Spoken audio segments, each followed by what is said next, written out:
early in the program. All right. Yep. Stepping right on it. I figured we'd rather start with that than a commercial break. Yeah. Yeah, that is correct, sir. So we'll just go, and what's right in front of our faces, I am nerding out about playing with StreamLabs, and with the StreamLabs Ultra package that I bought. This is what we're using tonight, is Talk Studio, and it's a StreamYard competitor. Basically, I'm liking how it's working, liking some of the toys we're playing. I'll be making everybody sick playing with the different layouts because it's just fun, and you can't do it otherwise unless you're live. Are you streaming everywhere at once right now? Yeah, everywhere at once. Yeah, it's wonderful. Right now, we only are on YouTube. No, okay, so technically, no. We're only on YouTube for this show because that's what we want to do. But last night, when we did Be Awesome Together, it went to all the places. You can do up to, it said unlimited on this one. Right, I do it to every single one of my platforms when I go live. There's no reason to go live individually on each when I can go ahead and just do it all at once. Do you use Streamlabs? Yeah. Why are you holding out on us, man? It took me months of research to land on this. And here you go. I talked about StreamLabs at DragonCon and encouraged people to use it for this very reason. Also, now, if you're not paying attention, that's not on me. To be fair, I have one of your Gump pies that you're coming out with next week. And then also, I had a lot of stuff to run on that panel. I did miss it. Well, I apologize because this is great. This is really great. And yes, you can. And it won't, I don't think it'll do it for this layout with 4 people, but with up to 2, well, at least with 2 people, I think 3, you can stack it for TikTok. So it'll actually just put it in an upright format for everybody. Now, I don't know how that would look on the other platforms, and with the Ultra package, I got the podcast editor, which I didn't think I'd use because I have my Reaper. However, today I was working on a guy who did a live show this weekend, and that's all he did. I needed to make some notes for him. I was able to take the video, put it into the podcast studio. It pulled the transcription because it lets you edit by transcription on that tool. So I just needed to transcribe it for me, and it did it. And I put it in ChatGPT and got a summary. So it was really cool. So the only thing I'm going to say about that is, so far, I don't know if any of you guys are hearing it, but I'm hearing crackling in the audio. And some of the video is stuttery at times. So the video's on our part. Seeing the stutter. So the crackle I only hear when you talk, not to point fingers, but here's a finger I'm pointing. Go ahead, Joe, talk again. Hi, how you doing? Yeah, didn't hear it there. I did. Yeah, interesting.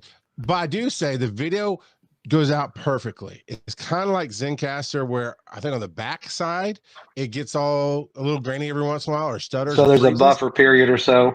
Yeah, but on the front, we had our audience. So from Be Awesome Together, we're a creator's corner, right? We talk about creativity and how you create the different things you do. So we literally were playing with it live to show people, oh crap, we messed this up. Here's how we fixed it. And we asked them to pay attention because we were noticing that as well. And the chat never said anything about it freezing for them. So there's that. So that's my nerding out about is I love the new toys. I've been trying to dig through. I've only dug through like 2 of the tools out of the 8 or 9 that you get when you buy the subscription. So we had to we did a lot of YouTube trying to figure it out. Right. Because there's some themes and different things. Have you done an overlay for yourself? So I don't know what you mean by that. So basically an overlay is just something that will sit. I think Joe's looking up one right now to show you on the screen. But basically, so that's St. Patrick's Day, right? It just sits over it. Okay.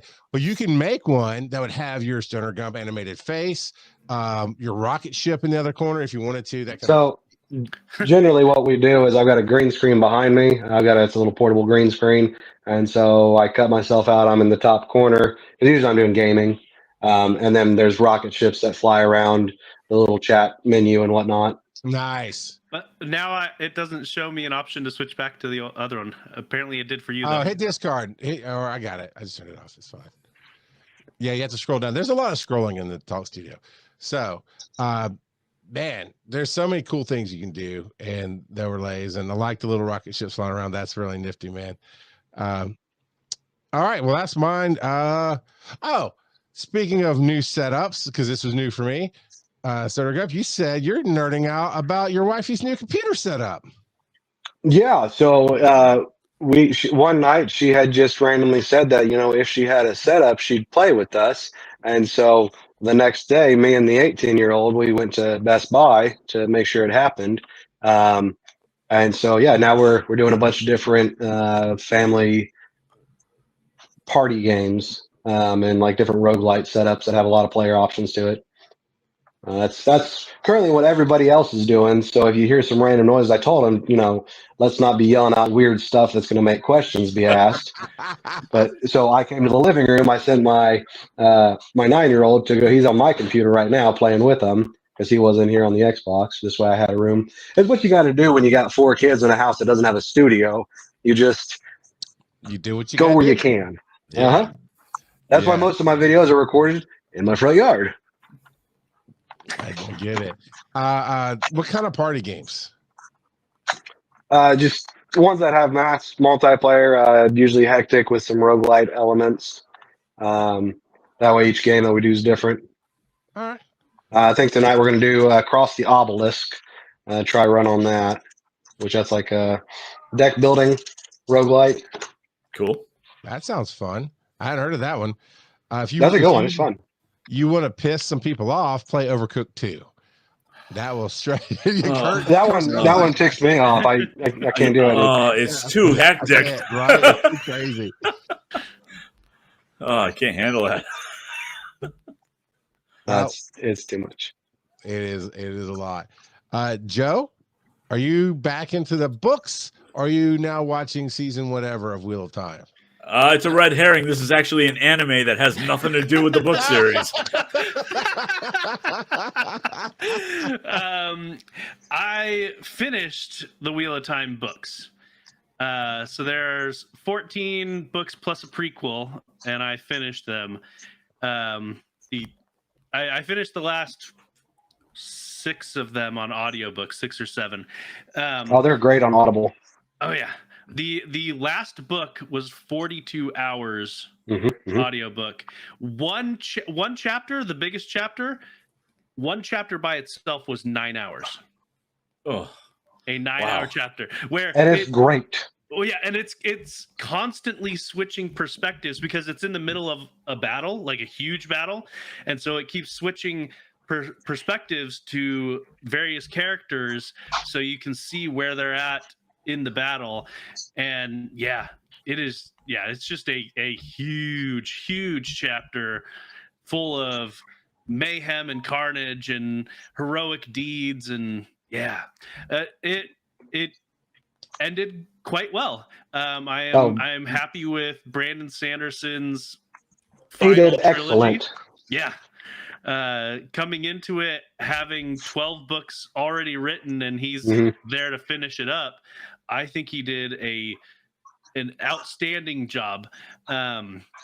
He prefaced it, the first book that he wrote, that he wasn't gonna try to adapt to Robert Jordan's style. He was gonna keep his own style. But even saying that, I think he did a fantastic job of maintaining the style quite well. It was clearly Brandon Sanderson's take on Robert Jordan's style, but it wasn't purely Brandon Sanderson's style either. He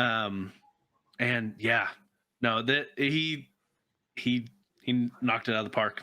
It was great. That had to be quite the honor having Brandon or Robert Jordan's wife come to you, to one of your favorite series and say, "Hey, you want to finish this?" Yeah, that had to blow him away.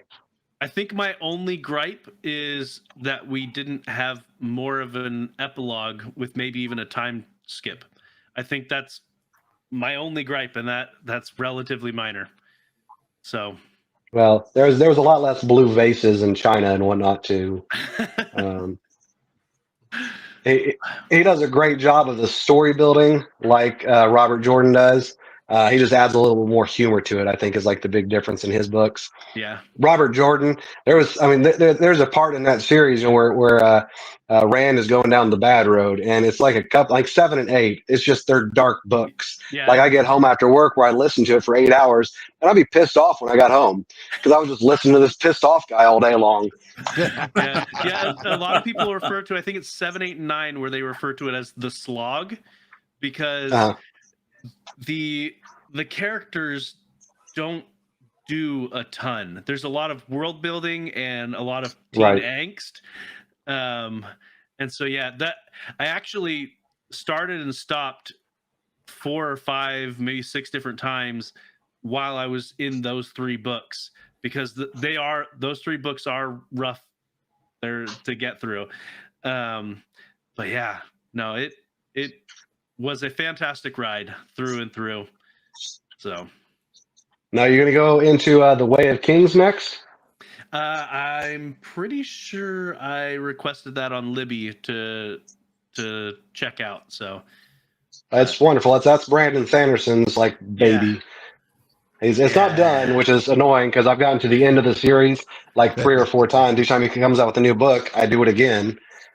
Yeah, I've read several of the books in the Cosmere, just not the Way of Kings. So I've read the Mistborn books. Mistborn's excellent. What did you like, Mistborn or Alloys of Law better?